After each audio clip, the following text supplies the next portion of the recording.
Dignitas continues to prove that they are quite the force here in the HGC Europe division as they take on Diamond Skin, and they are up 2-0, and it has been clean victories each time, 2 to 3 level leads, as Dig just continues to show why they're some of the best we have in Heroes. Yeah, this is a rough time for Diamond Skin. There's definitely a huge skill gap between the two teams at this point.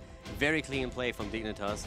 And Diamond Skin, what they need now, map win here would be fantastic if they can on the next one come out swinging, grab a good early game, and maybe take the momentum into the late game.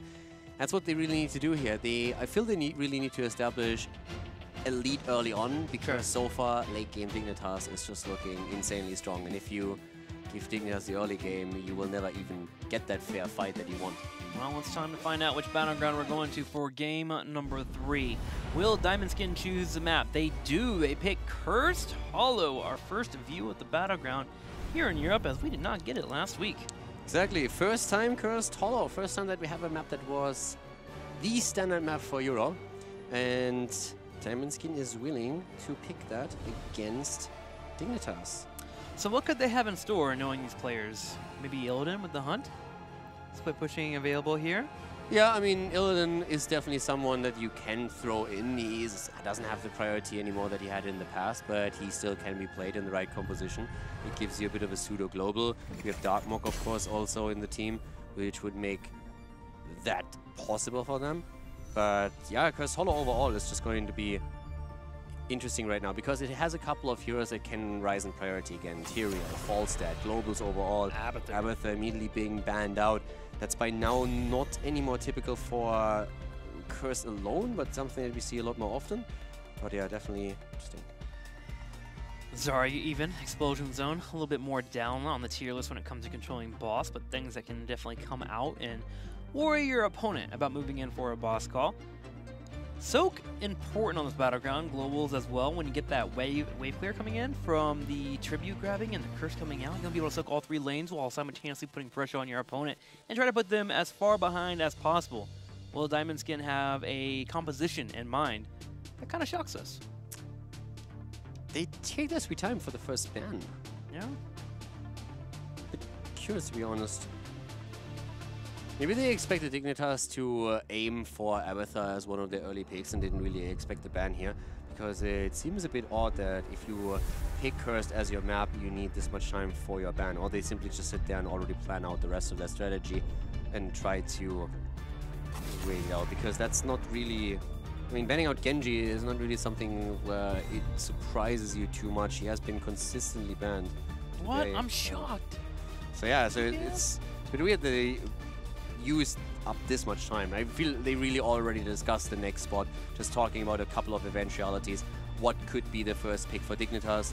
What do we do if they pick X? Maybe they assumed that Abathur would have been left open. I mean, Abathur on this battleground is one of his best maps, but you can't expect Dignitas just to leave that character hanging out in the realm of being picked up. Now, Greymane going over to Dignitas. They're going to once again grab the hero. Hanzo falling in priority. So Diamond Skin, do they take away the Malfurion here? That's a really good question. I think Malfurion would really work well. So we have seen a lot of Malfurion play as is already. And on this map, I think his roots in particular allow you even more play. So I would like an early Malfurion pick. Hanzo and Tyrael. Okay, so as we said before, Tyrael himself is fantastic on the map. This is, of course, keep in mind the pre-patch Tyrael. But Hanzo again chosen by Diamond Skin. Dignitas, they didn't want him. They were absolutely okay going for Greymane again, trying to exploit the low hit point pool. So go for the throat, probably going to be the ult on level 10 for Greymane. But Tyrael is, he can be a big game changer here, especially after 16. So if they head into the late game and have an even fight, not a talent down, as we've seen in the previous games, and maybe this is the one where Diamond Skin can start to turn it around. Yeah, the only worry is that Tyrael isn't really the greatest at saving your back line. If the opposing team is able to get back there, sure, he can drop a signification, but he typically wants to be in that front line moving around with that El Druin and not having to watch his back line too much. So I do expect to see another tank here from Diamond Skin. Yeah. Malfurion the Dahak is here. Exactly, Malfurion taken again. We expected him to come out early, and he does. Diamond Skin, they were willing to give him up in the first rotation, and now Dignitas has taken him again. They also have a global, which begs the question if Diamond Skin is going to try and respond to this by maybe picking Falstad again, that we've now seen several times And we've seen it mainly on the Dragonshire, but Yeah. Diamond Skin, they really like Falstad, and this would be another great map for him. And especially since this is a bigger map, you want to have a hero that can mirror Dehaka to a certain extent and make sure that you get some global soak here and don't lose out in the late game because Dehaka is just pressuring your lane, whereas the rest of the team dances around the boss, for example. Sure. I mean, I'm expecting either Illidan or Falstad in this draft from Diamond Skin. Just to go on the points that you were mentioning there with the Dehaka, Illidan can move forward and actually be pretty aggressive against Dehaka. Not win it as much. People got much better in that matchup, but still a pickup that can work for Diamond Skin. We talked about Illidan and a potential pseudo-global with the Hunt, and knowing Diamond Skin, knowing Darkmork, it was always an option. Now you have Tyrael with the setup as well. So they are a team that could rely on Illidan here and say, okay, we want to pull this off now. ETC is an option. Yeah. If you want to move into Echo Pedal / Stage Dive, just to make sure you have another pseudo global, which does become global at level 10. Trying to think of any other options that could toss up for Diamond Skin. I mean, that's mainly it. Those three. You can always argue that Brightwing would be another hero that has some kind of global presence, but I don't really feel that she's currently a big part of the European meta here. But they are definitely taking their time with the draft here. I really wonder if their plan has kind of been squashed a little bit with that Abathur. There's no way. There is absolutely no way that one of the most obvious bans in the game right now is going to ruin your game plan. It might have been a thought where they say, maybe they had something planned around Abathur where they said, okay, this is what we would ideally want to do. Yeah. But on Cursed Hollow, an Abathur ban, especially with a high priority of bans that we had for Abathur in the league, there's no way that this was, that they had this one idea where they had, if Abathur is banned, we're falling apart.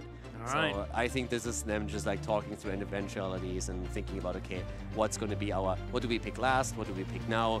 I think they're just taking their time. Well, time continues to tick down. Dignitas has their 4th and 5th up. They are looking for a main tank and a little bit more damage here. What is good against Tyrael and a Noobrek? Cocoon coming in. He wants to make burn down. Li Ming? Yeah, that's what I was thinking there. Li Ming for a little bit. There's still a few very great heroes around. Li Ming is, for example, good also against the Noobrek. When we talk about mages, we can still talk about potentially Gul'dan, but with Stitch is now also taken. This is what I talked about in the previous game. You already have Malfurion because you like him as an early option. Stitches, throwing him in there, is basically just the consequence. You know you can play it. It's one additional option or avenue that you can explore. Now we have Greymane as well and Li Ming, so the blow-up potential between the two of them after a hook is crazy strong. Well, thank you, JPL, for bringing the Stitches back. Asked for it in game number 2, but I got it in game number 3. Love to see his hooks, and of course, the Slam build, which is one of my favorite builds as of lately on Stitches. 5th pick up here for Diamond Skin, and gonna need a healer. Do they just move into Kirazim and go full dive? To be honest, I thought we were done with the draft. Well, sorry, not enough. Li Ming was just like, okay, we're done. Yeah, a healer. You're right. We still need a healer for Diamond Skin. Would be a little bit of an unfair fight having a 4 versus 5. You can play Rhaegar again. And Rhaegar would be the obvious choice considering Kirazim. There he is. Wolf Joe gonna deliver some punches, chase Li Ming at 16, and possibly Greymane. So Caldor, Diamond Skin going into game number 3. Can this draft be the one that gets him on the scoreboard? I mean, yes, it can. They have some great tools. They have Sanctification around boss fights and tributes. They have Mighty Gust. They have their global. So there's a lot of cool aspects to the draft. They also have, again, the combo between drop the Cocoon, isolate with Gust, and then get the kill. It's just that so far their coordination was nowhere near the coordination execution that we have seen on Dignitas' side. So they need to step it up, but they have the tools. They have tools where they can make plays and where they can get isolated kills and where they can also win a team fight around a good Sanctification. But right now it's just that there's a massive gap between the two teams. Yeah. That, let's be fair, you would also expect from the team that is hailed to be the best team in Europe right now. So they can pull it off, but they need to step it up compared, like just in terms of synergy and how they approach it. But they have the tools available to do it. All right, well, let's do it. Game number 3 here. Tyrael and Falstad and Cursed Hollow. Good boss control will be enough to get a win over Dignitas. Let's find out.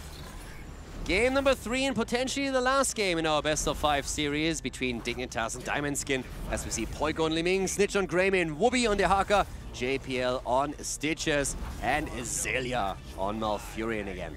On the right side in the red, Diamond Skin, Wolfjo playing Karazim, Darkmok on Falstad, Robodoba playing a Nubarak, Rostmag on Hanzo, and Nande will be your Tyrael player. So now, after we've seen already once today Transcendence taken on level 1, we are back to Iron Fist taken by Wolfjo here. And yeah, an interesting game here for sure. We will see a lot of hooks attempts and the follow-up with Root and of course the Liming combo plus Greymane. So there's definitely a huge amount of kill potential for Team Dignitas if they can connect the hook with JPL. And we know how strong JPL is with that hero. But the game starts off with an aggressive move at the top lane against one of those towers. Well done by Diamond Skin, but Wooby's already there, connects the drag on Karazim, jumps out and barely gets away before Snitch is able to take him down. Even Hanzo getting nailed there, but able to jump away. Question, Kaldor, as we move to level 4, what do you think about W build here with Redemption? On Hanzo. Gives you the extra damage against bosses. Once you finish Redemption, you can shred it in 6 seconds with the help of one teammate. I mean, overall, we've seen a massive amount of Redemption already played. ADRD really likes to play him too, and anything that helps you to burn down the boss here is definitely something that is fantastic. Everything that they have in their arsenal, as we said before, really caters towards that. So I don't think that they are just mindlessly going to tunnel vision on grabbing bosses here, but I think they will always be willing to take a fight. They have the Mighty Gust to push the opponent away and claim the boss. They have Sacrification to fight over it. And as you said, with Hanzo alone, you have a great tool where you can just try and get them as fast as possible. And that race around bosses, I feel, is one of the reasons why they probably want to play Cursed Hollow. Well, let's see if that'll pan out for them. As we now have the top lane burned down, Rostmag able to break down a couple of turrets, which has given Diamond Skin what you were asking for in game number 2. You want to see them get a lead experience. They have been able to manage it and pull it off. Sadly, that lead gets deafened as Liming gets a kill on Falstad. And that's an important one because now there's nobody at the bot lane, and this is a massive push coming in. This is going to be fantastic for Dignitas. They're going to get the wave, they're going to get the entire wall, and there's nobody to soak the experience either. In the meantime, there's the camp that Dignitas took earlier in the mid lane that forces Diamond Skin to react. Nobody's going bot lane. Finally, we have Nubarak starting to sneak in here, but that is a very late rotation. Experience is overrated, Kaldor. No big deal. They're dealing with the night camp in the middle lane. They were kind of pushed in on 2 lanes. Kind of hurts a little bit, but they really needed that level. They have gone from a half a level ahead of their opponents to now a full level behind. I'm actually blown away that nobody rotated down to soak that experience. They just gave up an entire second wave. So they lost, first of all, we saw Falstad die, and then they lost 2 waves overall, and the towers got taken down. That nearly results in a level lead for Dignitas, just through that action. So I'm... okay. Your brain's broken, Kaldor, I can tell. No, I'm really confused. Yeah. Because they had 3 heroes in the mid lane, so they could have snuck 1 down just to soak XP. Not even to attack something, just to sit there and soak the experience at least, but they didn't do that. So they're gonna fall behind. Falstad is trying to make up for it, and he will, but that is another kill for Dignitas. At that point, we just have Dehaka also in the middle. With them getting so much out of the bottom rotation there, they could just easily keep Dehaka in the fight and go back to the top lane late. So it's a massive, massive lead for Dignitas already. 2 kills, Tribute, wall taken down to the bottom. Starting to be a repeat of our first couple of games. Diamond Skin still hanging in there, but yes, they are behind. I am curious to see if we're going to get that level 7 pickup on Hanzo, because they did get the level 4 pickup on the scattered arrow called Serrated Arrows, which does 150% damage extra to minions and mercenaries.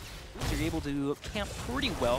If you grab the level 7 instead of sharpened arrowheads, you'll be able to work in auto attacks to bring that cooldown down. Nice cooldown reduction, which gives you that cheese that we were talking about with the W build. We'll see if that comes in about a second or 2 here. And if it is, Team Dignitas has to pay attention to bosses. These rotations are insane. Think about what just happened.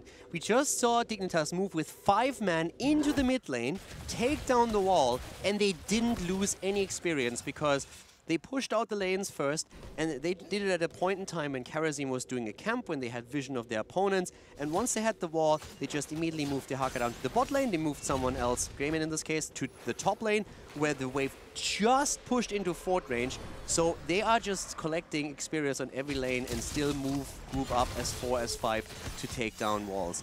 They're level ahead right now. 1 tribute already taken. Fantastic movements on the map by them. Really, really good job by Dignitas, and great shot calls here. Well, Boss doesn't be in the bottom against that Haka. Can rotate up, he'll be a little bit later. The boss does spawn at 5 minutes here, so they will be up for our teams. Poke constantly coming in. Diamond Skin just being completely zoned out. Nande comes in the back there to delay Xayah from grabbing the point. Will Falstad decide to rotate up? Dahaka is under no pressure to come in. He doesn't have to.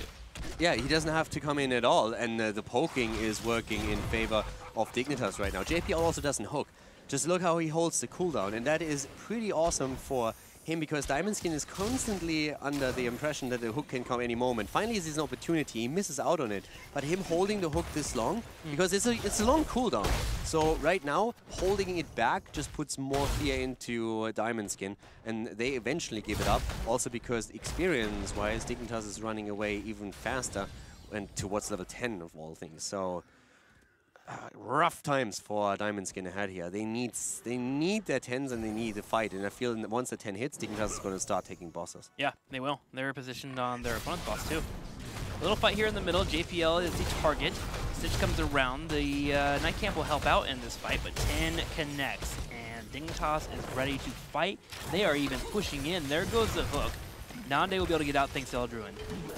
Yeah, we have level 10 abilities now, and the Haka is already at the bot lane, starting to take the vision, first of all, and that should be an easy tribute, and that's Curse.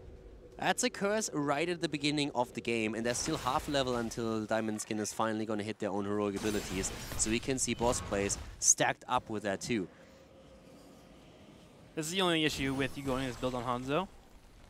Your teammates, or your opponents, know your game plan, and Team Dignitas has been keeping an eye on that Hanzo. It allows Darkmog to spread out on the map and get that seasoned marksman and be able to get his stacks, which is nice. It's very difficult here.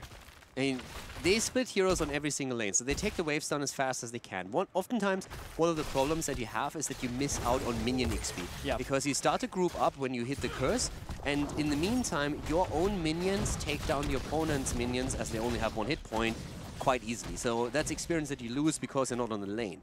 Dignitas does the exact opposite. They immediately start to split out on the lanes. They are going pretty deep. They can't do that since they have heroic abilities. So they soak all of that extra experience and put insane pressure onto all of the structures. They have taken down the fort at the bot lane, and it's already a pressure play for the wall itself at the keep. This is getting worse and worse here. Karazim dragged, is able to jump out, jump on top of Rosmeg, so Wolfjo is alive, but he is hurting, making it harder to go in for the fights, and poke occurs, but Dignitas is completely in the lead here. They have a 2-level lead, and they are closing in a level 13 talents. The bot lane has destroyed the wall, if I'm not mistaken. So with that in mind, Falstad is finally starting to clear it up, but this is a massive wave, and they need to send someone down. What happens as a result? Dignitas is, well, if you are only 4 over here, and we see Tyrael at the top 2, let's just go in the middle and take another structure down. And boom, they're closing in on 13. And with that talent alone, they can again make a play for boss if they wanted to. Arrow comes out. This is the fight Diamond Skin wants. They move in. Nande using Judgment, Pendulum Blast on Xayah, but he survives. That's all of their cards utilized. Even the new Cocoon used on JPL, he was able to get out. Trying to play what Korea did on the first day, but here come the resets and the hooks once again. Karazim is down. Nande is trying to escape here. Poi can, of course, still chase, but that was a great kill.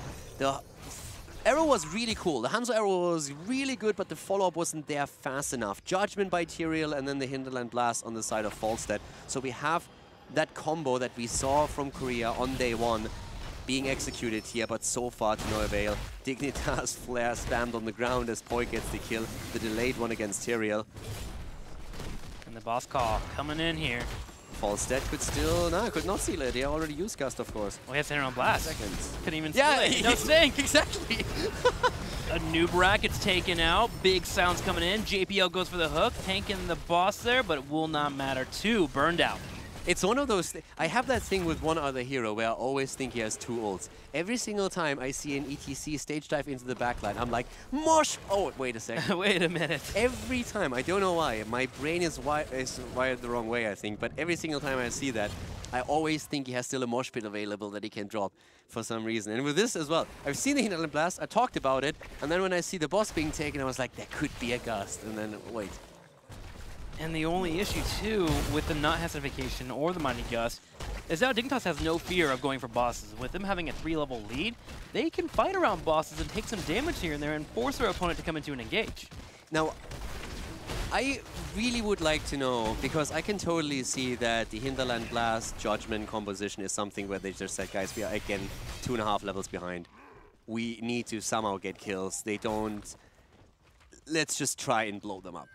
You know, that was a bit of a desperation move.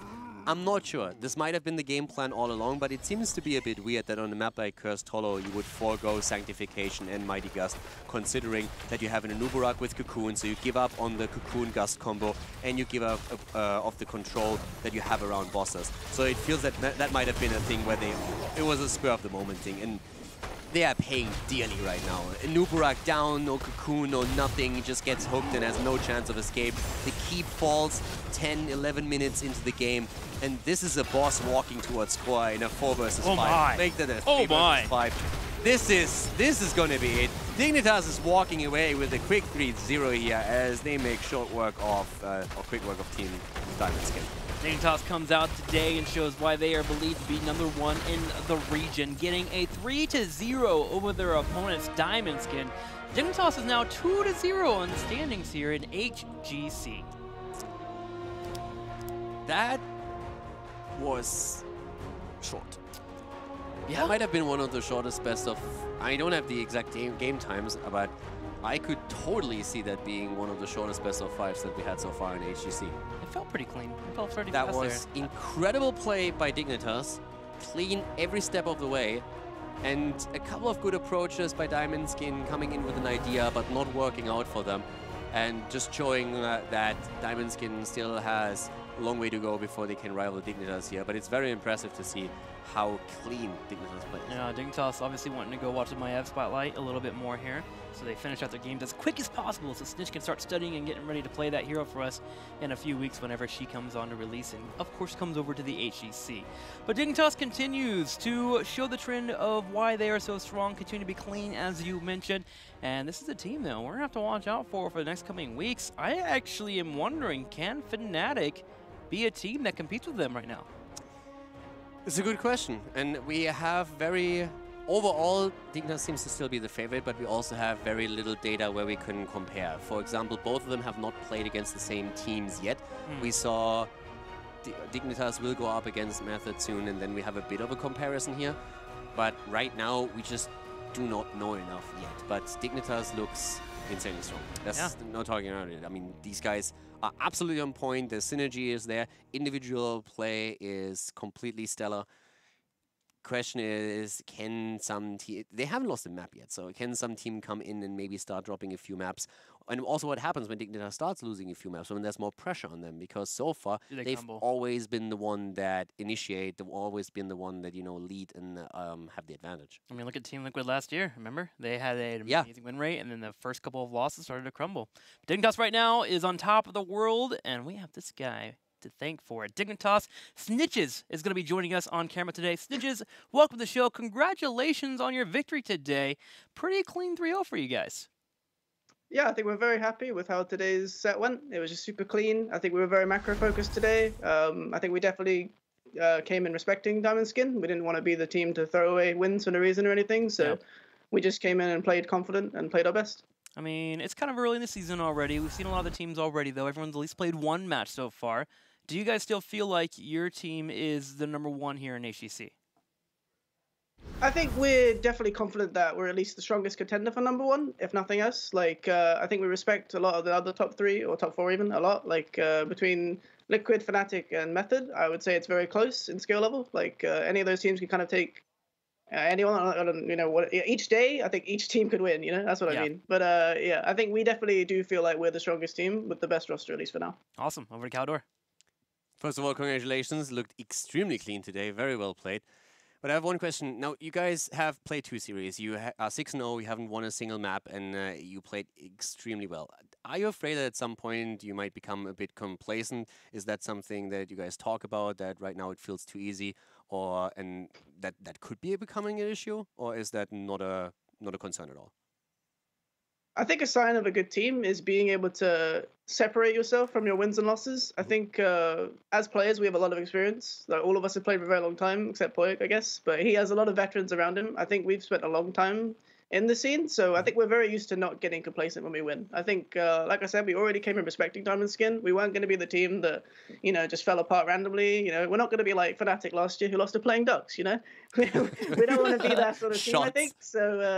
So yeah, Whoopi's matured, and now we're not looking to give away any free losses. We're not looking to get complacent. We're just looking to be the best team in every set. Okay, sounds awesome. What's the goal for? Let's go to an international event. Let's say you guys continue that path and you make it to the international events. Is there any kind of particular drive to take the Koreans down, or is it just taking it one opponent at a time? I think Gold Club filled us with a lot of hope. We definitely felt like we could definitely contend internationally. Even at a very early stage, we were still very raw. We looked very, very competitive, I think. And I think even we felt like there was a lot of things that KSV Black picked up in that tournament from us. Like, we felt like they were learning a lot from us as well, which I think it was really exciting for us to see that we were being able to create our own meta game and ideas that the Korean teams were respecting a lot. So I think we definitely have high international ambitions, but I do also think we are kind of taking it one set at a time. We don't want to look too far into the future. We just want to improve at a steady rate, and then when it comes to it, we want to aim to be the best in the world. Sounds awesome. Good luck to you guys. You look great right now, and I can't wait to see your next game. So thank you very much. Well, Snitch, one of my favorite things about you is that you have impeccable smack talk, and I'm going to put you on the spot right now. You're facing off against Method next week. I want to hear your harshest words for him. My harshest words? Yeah. I can't do it. I love too many people on that team. There's a lot of friendly faces on Method right now. Athero, Shrimpy, Arcana. I'm really close with all of them. So I'm very excited to play against them. I think the set will be excellent. I think, there's a chance that they're affected by the series against Fnatic, but I really hope they aren't, because I think they look really strong today, and I really want to see them bring their A game and give us a really competitive series on Sunday. Nice, respectful answer. All right, I'm going to go ahead and let you go. Shout-outs are yours.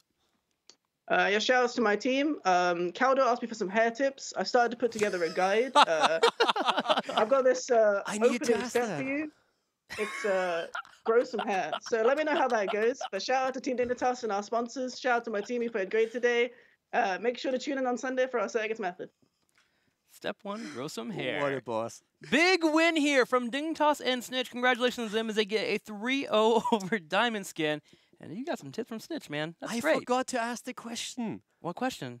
Well, last week he got cut off. And so we were bantering about that on Twitter a bit, and that I'm going to ask him for hair tips. And I let him down there. I'm really happy that he remembered and came in swinging. So yeah, Snitch professional. I'm going to work on step number 1, Snitch, and I hope that you are there then to tell me how to move on from there. So I'm already excited for step 2. I'm looking for step 2 as well. Let's go ahead and talk about tomorrow. Tomorrow, more matches coming at you. Our 2 series here in Europe will be Leftovers as they take on Tricked Esport, Diamond Skin, and Team Liquid. Now, don't let Leftovers in their 0-2 record deceive you. They had a wonderful match last Sunday against Fnatic, holding in there even though they went down 0-3. So we're really hoping for that match to be a good one. Yeah, tomorrow is great games again. Tricked looked really strong, and I'm very interested to see more from them. I also know that now that they competed against Dignitas on the first week, they have now another scrim partner on a really high level where they can improve their own play. And we've heard them talk about it, how they really feel that this is going to be a phase where they look to improve, where they start, okay, we still are enjoying the game, we are still having a lot of fun here, but we are going to try hard a lot more, and we really want to compete and make sure that we go to offline events. And in order to do that, they have to take the Leftovers down tomorrow, but as we said before, Lauber and friends are going to do their best to throw a wrench into those plans. So it's definitely going to be a pretty tight series between the 2 teams. That it will be. Looking forward to Alex Aproji and crew playing it out. That's going to be it here at the HGC for Friday, day number 1. Day number 2 coming tomorrow, but up next, North America HGC. stuck with Cocoon, so you give up on the Cocoon Gust combo, and you give up of the control that you have around bosses. So it feels that that might have been a thing where it was a spur of the moment thing, and they are paying dearly right now. Nuburak down, no Cocoon, no nothing. He just gets hooked and has no chance of escape.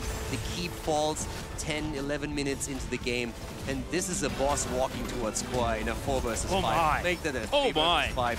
This is gonna be it. Dignitas is walking away with a quick 3-0 here as they make short work of, or quick work of Team Diamond Skin. Dignitas comes out today and shows why they are believed to be #1 in the region, getting a